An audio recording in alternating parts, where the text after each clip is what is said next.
ನಮಸ್ಕಾರ, ಸಂಪೂರ್ಣ ನ್ಯೂಸ್ಗೆ ಸ್ವಾಗತ. ನಾನು ಮಹಾದೇವ್ ದಿಗ್ಗಾಂವ್. ರಾಜಧಾನಿ ಬೆಂಗಳೂರಿನಲ್ಲಿ ಸಾರ್ವಜನಿಕರು ಹಾಗೂ ಪಾದಚಾರಿಗಳು ದೀರ್ಘಕಾಲದಿಂದ ಎದುರಿಸುತ್ತಿದ್ದ ದೊಡ್ಡ ಸಮಸ್ಯೆಗೆ ಕೊನೆಗೂ ಮುಕ್ತಿ ಸಿಗುವ ಲಕ್ಷಣಗಳು ಕಾಣಿಸುತ್ತಿವೆ. ಬೆಂಗಳೂರು ಕೇಂದ್ರ ಪಾಲಿಕೆ ವ್ಯಾಪ್ತಿಯಲ್ಲಿ ಇಂದಿನಿಂದ ಫುಟ್ಪಾತ್ ಒತ್ತುವರಿ ತೆರವು ಕಾರ್ಯಾಚರಣೆಯನ್ನು ಅತ್ಯಂತ ಚುರುಕಾಗಿ ಕೈಗೊಳ್ಳಲಾಗುತ್ತಿದೆ. Majestic, Hebbal, Okalipuram, Vidyaranyapuram, Ashoka pillar, Basavanagudi, Yelahanka new town ಸೇರಿದಂತೆ ಬೆಂಗಳೂರು ನಗರದಾದ್ಯಂತ ಫುಟ್ಪಾತ್ ಒತ್ತುವರಿ ತೆರವು ಕಾರ್ಯಾಚರಣೆ ಶುರುವಾಗಿದೆ. ಯಲಹಂಕದ ಉನ್ನಿಕೃಷ್ಣನ್ ರಸ್ತೆಯಿಂದ ತೆರವು ಕಾರ್ಯಾಚರಣೆ ಆರಂಭಗೊಂಡಿದ್ದು, ಅಂಗಡಿಗಳು ಮತ್ತು ಕಟ್ಟಡಗಳ ಕಾಮಗಾರಿಗೆ ಸಂಬಂಧಿಸಿದ ವಸ್ತುಗಳಿಂದ ಒತ್ತುವರಿ ಮಾಡಲಾಗಿದ್ದ ಫುಟ್ಪಾತ್ಗಳನ್ನು ತೆರವುಗೊಳಿಸಲಾಗುತ್ತಿದೆ. ಬೆಳಗ್ಗೆಯಿಂದಲೇ ಶುರುವಾದ ಈ ಕಾರ್ಯಾಚರಣೆಗೆ ಜೆಸಿಬಿಗಳನ್ನು ಬಳಸಲಾಗುತ್ತಿದೆ. ಸ್ಥಳೀಯ ಅಧಿಕಾರಿಗಳ ನೇತೃತ್ವದಲ್ಲಿ ಪೊಲೀಸರ ಬೆಂಗಾವಲು ಸಹ ಒದಗಿಸಲಾಗಿದೆ. ಇನ್ನು ಬೆಂಗಳೂರು ಪೂರ್ವನಗರ ಪಾಲಿಕೆ ವ್ಯಾಪ್ತಿಯ ಮಾರತಹಳ್ಳಿಯಲ್ಲಿ ತೆರವು ಕಾರ್ಯಾಚರಣೆ ನಡೆಯುತ್ತಿದೆ. ಪಾದಚಾರಿಗಳ ಸುಗಮ ಸಂಚಾರಕ್ಕೆ ಅಡ್ಡಿಯಾಗಿದ್ದ ಎಲ್ಲ ಒತ್ತುವರಿಗಳನ್ನು ತೆರವುಗೊಳಿಸಿ ಭವಿಷ್ಯದಲ್ಲಿ ಮತ್ತೆ ಒತ್ತುವರಿ ಮಾಡದಂತೆ ನಿಗಾ ವಹಿಸಲು ಜೆಸಿಬಿ ಎಚ್ಚರಿಕೆ ವಹಿಸುತ್ತಿದೆ.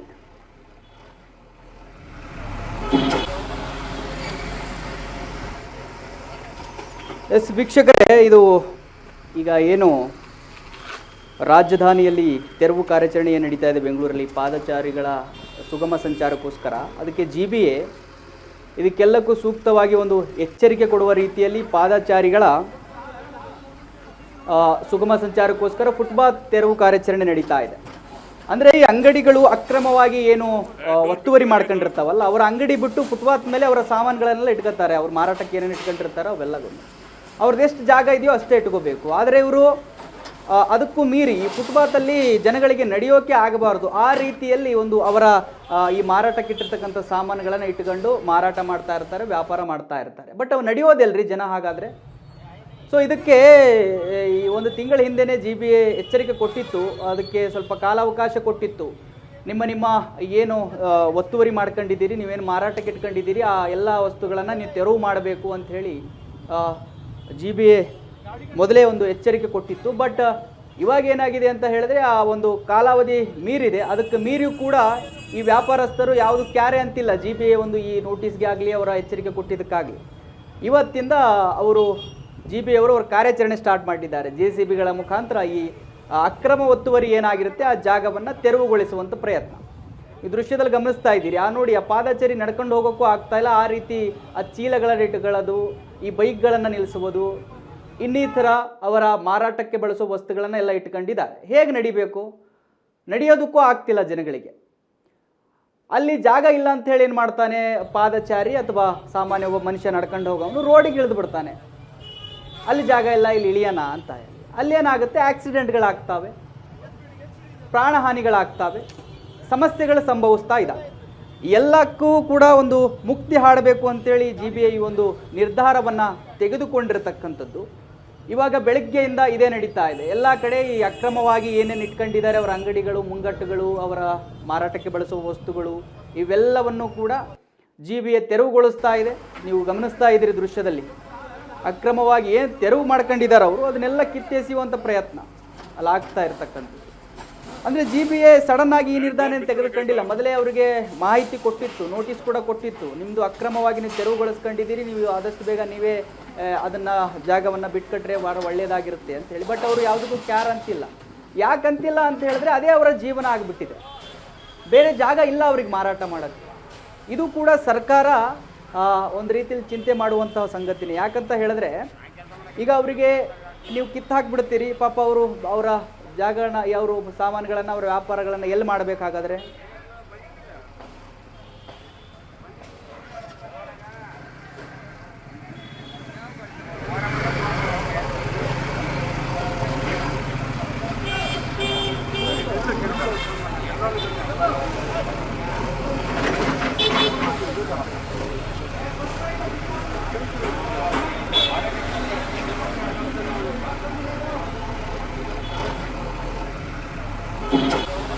ವೀಕ್ಷಕರೇ, ನೀವು ಗಮನಿಸ್ತಾ ಇದ್ದೀರಿ ದೃಶ್ಯದಲ್ಲಿ.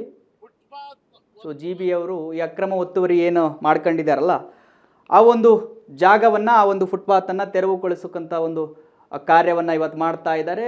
ಬೆಂಗಳೂರಿನ ನಗರದಾದ್ಯಂತ ಎಲ್ಲೆಲ್ಲಿ ಅಕ್ರಮವಾಗಿ ಒತ್ತುವರಿಯನ್ನು ಮಾಡ್ಕೊಂಡಿದ್ದಾರೆ ಅದನ್ನು ತೆರವುಗೊಳಿಸುವಂಥ ಕೆಲಸವನ್ನು GBA ಮಾಡ್ತಾ ಇದ್ದಾರೆ. ಅಂದರೆ ಇವಾಗ ನಾನು ಹೇಳ್ತಾ ಇದ್ನಲ್ಲ, ಅವರು ಪಾದಚಾರಿಗಳೇನು ನಡ್ಕೊಂಡು ಹೋಗ್ಬೇಕು, ಆ ಜಾಗವನ್ನು ನೀವು ವ್ಯಾಪಾರಕ್ಕೆ ಬಳಸ್ಕೊಂತೀರಿ, ನಿಮ್ಮ ಅಂಗಡಿಯನ್ನು ಬಿಟ್ಟು ನೀವು ಮುಂದಕ್ಕೆ ಬರ್ತೀರಿ ರೋಡ್ ಮೇಲೆ ಅಂತ ಹೇಳಿದ್ರೆ ಪಾದಚಾರಿ ಎಲ್ರಿ ನಡಿಬೇಕು, ಹೇಗ್ರಿ ನಡ್ಕೊಂಡು ಹೋಗ್ಬೇಕಾತ ಅಲ್ವಾ? ಸೊ ಇದನ್ನು ವಿಚಾರ ಮಾಡಬೇಕು. ನಿಮ್ಮ ವ್ಯಾಪಾರ ಹೌದು, ಎಲ್ಲವೂ ಹೌದು, ಹಾಗಂತ ಹೇಳಿ ಅಕ್ರಮವಾಗಿ ಜಾಗವನ್ನು ನೀವು ಒತ್ತುವರಿ ಮಾಡ್ಕೊಳ್ತೀರಿ ಅಂತ ಹೇಳಿದ್ರೆ ಅದು ಹೇಗೆ ಸಾಧ್ಯ ಆಗುತ್ತೆ?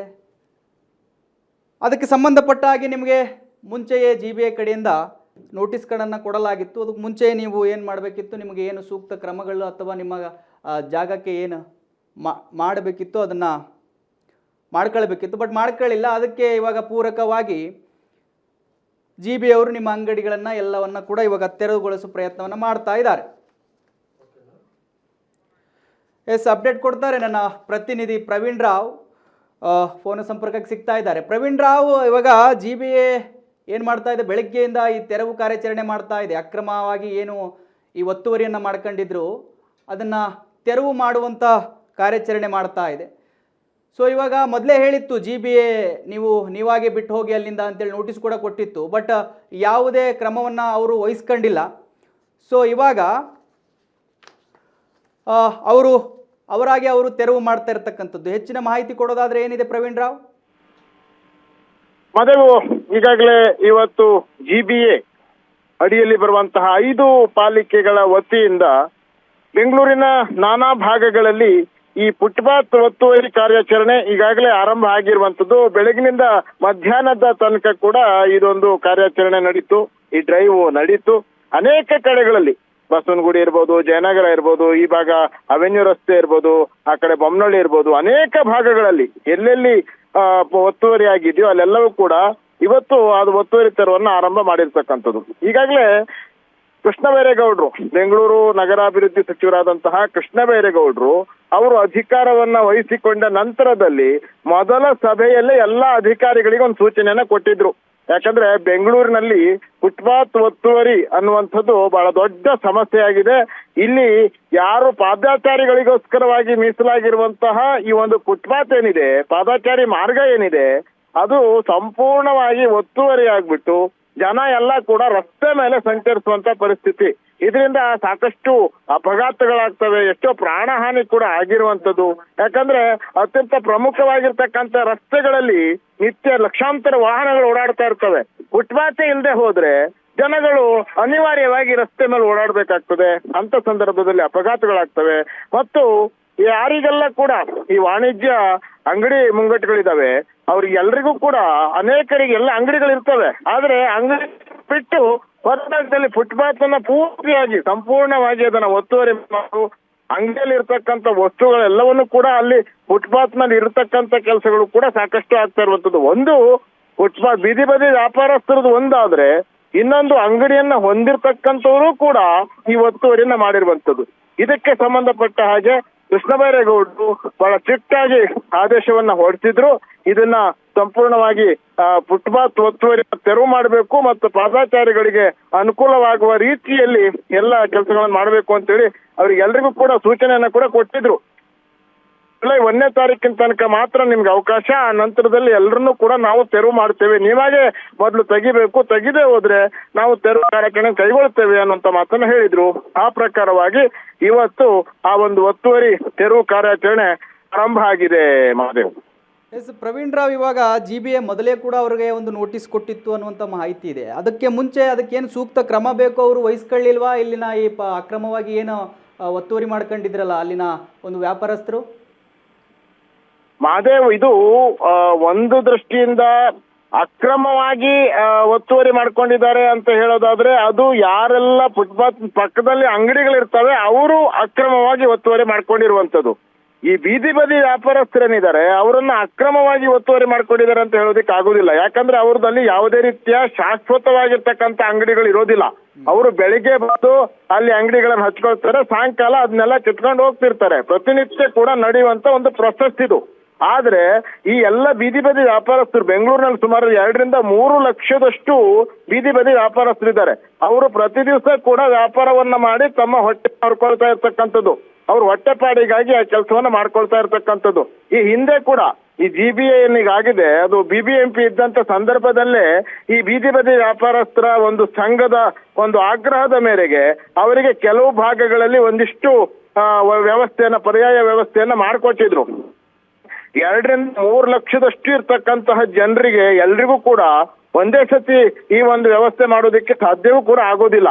ಹಾಗಾಗಿ ಅದು ಅಲ್ಲಿ ಅವರು ಒತ್ತುವರಿ ತೆರವು ಮಾಡಕ್ಕೆ ಹೋದಂತ ಸಂದರ್ಭದಲ್ಲಿ ಪ್ರತಿರೋಧಗಳು ಕೂಡ ವ್ಯಕ್ತ ಆಗ್ತಾ ಇರ್ತಕ್ಕಂಥದ್ದು ಮತ್ತು ಇದು ಬಹಳ ಶಾರ್ಟ್ ಪೀರಿಯಡ್ ಅಲ್ಲಿ ಹೇಳಿರ್ತಕ್ಕಂಥದ್ದು, 10-15 ದಿವಸದ ಕೆಳಗಡೆ ಅಷ್ಟೇ ಇದು ಹೇಳಿರುವಂತದ್ದು. ಹಾಗಾಗಿ ಅಷ್ಟರೊಳಗಡೆ ಅವರೆಲ್ಲ ಕೂಡ ಪರ್ಯಾಯ ಮಾಡ್ಕೊಳ್ಳೋದು ಅವರಿಂದ ಸಾಧ್ಯ ಆಗುದಿಲ್ಲ. ಎಲ್ಲ ಕಡೆಗಳಲ್ಲೂ ಕೂಡ ಪರ್ಯಾಯ ವ್ಯವಸ್ಥೆಯನ್ನ ಪಾಲಿಕೆ ವತಿಯಿಂದ ಇನ್ನೂ ಕೂಡ ಮಾಡಿಲ್ಲ ಮಹಾದೇವ್. ಓಕೆ ಪ್ರವೀಣ್ ರಾವ್, ಈಗ ಅಕ್ರಮವಾಗಿ ಏನು ಒತ್ತುವರಿ ಮಾಡ್ಕೊಂಡಿದ್ದಾರೆ, ಸಡನ್ ಆಗಿ ತೆರವು ಮಾಡ್ತಾ ಇದ್ದಾರೆ ಹೋಗಿ, ವ್ಯಾಪಾರಸ್ಥರು ಏನು ಹೇಳ್ತಾರೆ ಇದಕ್ಕೆ? ವ್ಯಾಪಾರಸ್ಥರು ಅದನ್ನೇ ಹೇಳ್ತಾರೆ. ನಿನ್ನೆ ನಾವು ಕೂಡ ಮಾತಾಡ್ಸಂತ ಸಂದರ್ಭದಲ್ಲಿ ನಮ್ಮ ಎದುರುಗಡೆಗೆ ಅವರು ತಮ್ಮ ಅಳಲನ್ನು ಕೂಡ ನೋಡ್ಕೊಂಡಿದ್ರು.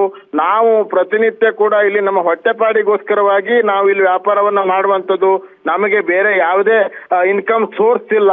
ನಾವು ಪ್ರತಿನಿತ್ಯ ಇಲ್ಲಿ ಏನು ವ್ಯಾಪಾರ ಮಾಡ್ತೇವೆ ಅದರಿಂದನೇ ನಮ್ಮ ಹೆಂಡತಿ ಮಕ್ಕಳನ್ನ ಸಾಕ್ತಾ ಇದ್ದೇವೆ ಮತ್ತು ಉಳಿದಿರ್ತಕ್ಕಂಥ ದೊಡ್ಡ ದೊಡ್ಡ ಶೋರೂಮ್ಗಳಲ್ಲಿ ಏನು ವಸ್ತುಗಳನ್ನ ಖರೀದಿ ಮಾಡ್ತಾರೆ ಅದಕ್ಕಿಂತ ಕಡಿಮೆ ದರದಲ್ಲಿ ನಾವು ಕೊಡ್ತಾ ಇದ್ದೇವೆ. ಹಾಗಾಗಿ ನಮಗೆ ಬೇರೆ ಯಾವುದೇ ಮಾರ್ಗ ಇಲ್ಲ, ನಮ್ಮ ಜೀವನ ನಡೆಸೋದಕ್ಕೆ ಬೇರೆ ಮಾರ್ಗ ಇಲ್ಲ.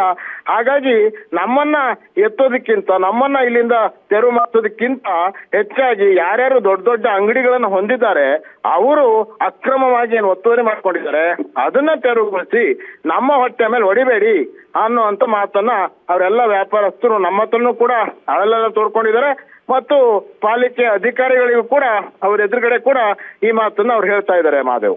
Okay, thank you Praveen Rao, ನೀವೆಲ್ಲ ಮಾಹಿತಿ.